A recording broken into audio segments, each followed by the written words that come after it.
আমার পিছনে যে দীর্ঘ লাইনটি দেখতেছেন সেটা হচ্ছে ফুয়েল কাটের মাধ্যমে তেল নেওয়ার যে ব্যবস্থা করছে ঠাকুরগাঁও ডিসি মহোদয়ের পক্ষ থেকে। আসলে সেই ফুয়েল কাটের মাধ্যমেও তেল নিতে যে একটা চরম ভোগান্তি সেটি লক্ষ্য করা যাচ্ছে, যে এই তেল নেওয়ার ক্ষেত্রেও দেখা যাচ্ছে দীর্ঘক্ষণ অপেক্ষা, এবং কেউ রাত 12টা, কেউ 1টা বা কেউ হচ্ছে 4টার দিকে এসেও এখন পর্যন্ত তেল পায়নি।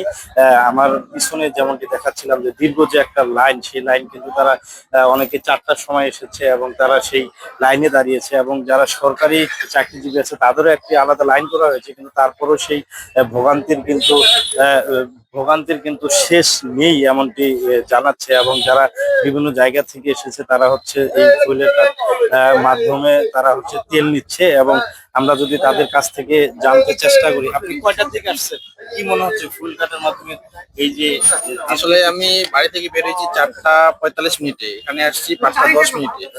এখন পর্যন্ত এই অবস্থায় আছি। এখানে তেল দেওয়ার কথা ছিল 9টা থেকে শুরু হওয়ার কথা ছিল, কিন্তু শুরু করছে এটা 10টার দিকে, এই জন্য এই অবস্থা।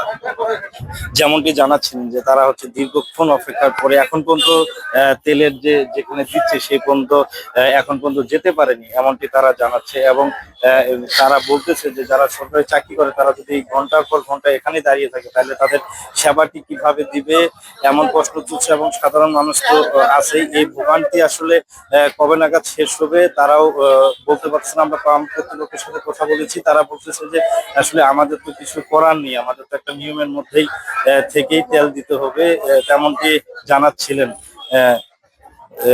আমাদেরকে।